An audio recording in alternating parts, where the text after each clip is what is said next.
Good morning, ladies and gentlemen. I hope this is Rangers Respite, and today we're talking about the Virginia Whiskey Tournament. Specifically, we're talking about bouts 7 and 8, which voting is open today. By the time you see this video, the polls will be open on Twitter and Instagram. Links will be in the description down below. And without further ado, let's talk about bout 7. Now, let's see. Let's start with the oldest distillery in Virginia, A. Smith Bowman, the first distillery to open up in Virginia post-Prohibition. Um, they are sort of one of the bigger dogs in Virginia distilling, for obvious reasons, but also because they're owned by the Sazerac Group, who also own Buffalo Trace and Barton Distillery down in Kentucky. Next up, let's go with the oldest craft distillery in the Commonwealth of Virginia, Belmont Farm Distillery. Interestingly, their website I think is slightly out of date because it says 30 years, which would put them in like the mid 90s. And I'm pretty sure that they started in 89. I'm not 100% sure. I'd have to send them an email. Fun fact, I've shaken hands with Mr. Miller, the gentleman who runs Belmont Farm. Next up, we have Merlarkey Distillery out of Bristow, Virginia. They are a fantastic group of people. Interesting or amusingly, the name of their distillery comes from the names of the founders, Murray and Larkin, together Merlarkey, and also sounds like malarkey, and they bring that spirit of fun and you know, not shenanigans, but good fun and enjoyable spirits to their business operation. Let's see.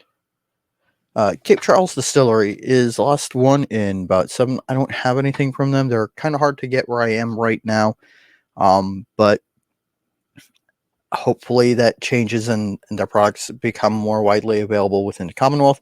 They're the first distillery on the Eastern Shore since Prohibition, and as of this time, I believe the only one on the Eastern Shore. With that out of the way, let's move on to bout 8. I'm actually going to start with one that I don't have. Spirit Lab Distilling in Charlottesville, Virginia. While I do make relatively regular trips to Charlottesville, I haven't been able to swing by and talk to Ivar. And I, I kind of kick myself every time I get home from a trip to Charlottesville where I haven't taken the time to sneak away to go do that. They do a lot of really interesting stuff. They've currently got a rice whiskey, a maple syrup finished, barrel finished single malt, that probably is sold out because it sells out fast. No, they've still got it. Sorry, distractible.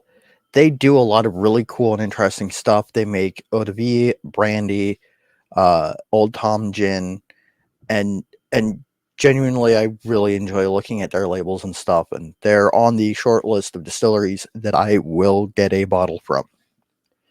Up next, we have Bold Rock Distillery, another one that I don't have a bottle of whiskey from, solely because the only way you can get a bottle of whiskey from them is to visit their Nelly's Ford location, and I am unable to do that at this time.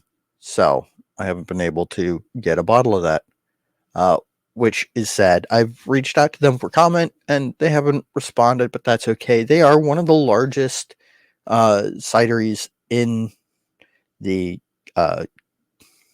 Commonwealth. Sorry, my brain wasn't coming up with the word Commonwealth.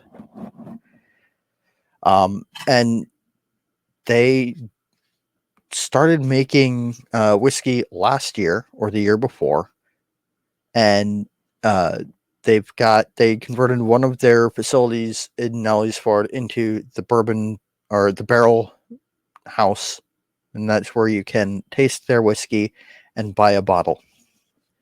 Up next, we have Ironclad. Newport News, Virginia, on the James River, overlooking the site where the ironclads clashed for the first time in the Civil War.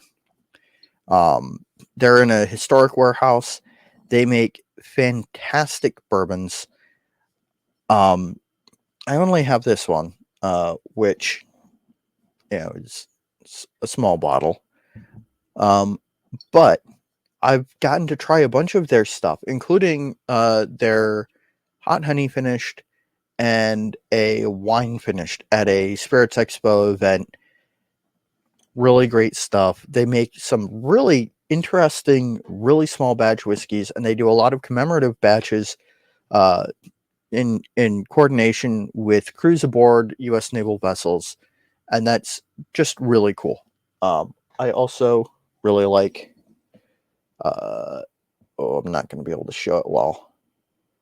They've got a wax seal on the top of their bottles that is a fouled anchor that halfway up turns into a still, which is kind of cool. Last one in the group is Reservoir. Another really high class, very good distillery. Also on the James River in Richmond. These guys do a lot of small batch. Where is it? Quarter casks. There it is. Sorry. Aging quarter casks, open top fermentation. Really interesting stuff. I've liked everything I've tried from them. Holland's Milk, which is a stout cask finished bourbon, it's fantastic stuff. I haven't been able to go down and visit them, and every time I'm in Richmond, I feel the call. So those are the 8 distilleries that are in the 2 bouts that are running this week. Polls are linked down in the description down below. If you like what I'm doing, you want to support me, help me support Virginia Craft Distilling, I have an Etsy shop. I sell wooden bowls that I make myself. A lot of them are made from scrap and salvage. I also sell handmade pens. I turn them myself on my lathe. When you buy these items, you're making it possible for me to continue to make this content, continue to support Virginia Craft Distilling, and spread the word of the fine distilling tradition in Virginia. With all that out of the way, I guess all that's left to say is vote, vote, vote, and I'll see you tomorrow, or maybe later today. Who knows?